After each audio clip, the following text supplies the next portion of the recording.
Səndən Zülqərneyn barəsində soruşurlar. De ki, onun barəsində sizə bir əhvalat danışacağım. Həqiqətən biz ona yeryüzündə hökmranlıq verdik və hər şeyin yolunu ona öyrətdik. O, yeryüzündə gəzib dolaşmaq üçün səfərə çıxdı. Nəhayət, günəşin batdığı yerə gəlib çatdıqda, onu qara palçıqlı bir çeşmədə batan gördü. Zülqərneyn onun yanında bir tayfiyə rast gəldi. Biz buyurduq, ey Zülqərneyn, sən ya onları cəzalandırmalı, ya da onlarla yaxşı rəftar etməlisən. O dedi, haqsızlıq edəni cəzalandıracağıq, sonra o Rəbbinə qaytarılacaqdır. O da ona ağır bir əzab verəcəkdir.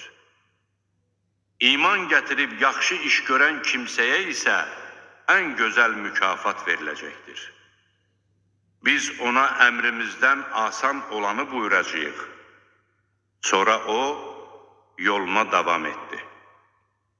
Nəhayət günəşin doğduğu yerə çatdıqda onu elə bir qövm üzərində doğan gördü ki, onlar üçün günəşə qarşı heç bir örtük yaratmamışdır.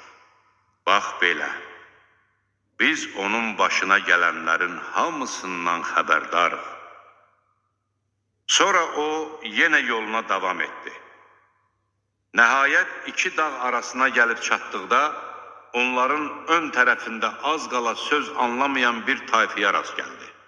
Onlar dedilər, ey Zülqərneyn, Yəcuc və Məcuc tayfaları yeryüzündə fitnə fəsad törədirlər. Bəlkə biz sənə xərac verək, sən də bizimlə onlar arasında bir sədd düzəldəsən. O dedi, Rəbbimin mənə əta etdiyi mülk daha yaxşıdır. Gəlin öz qüvvənizlə mənə kömək edin.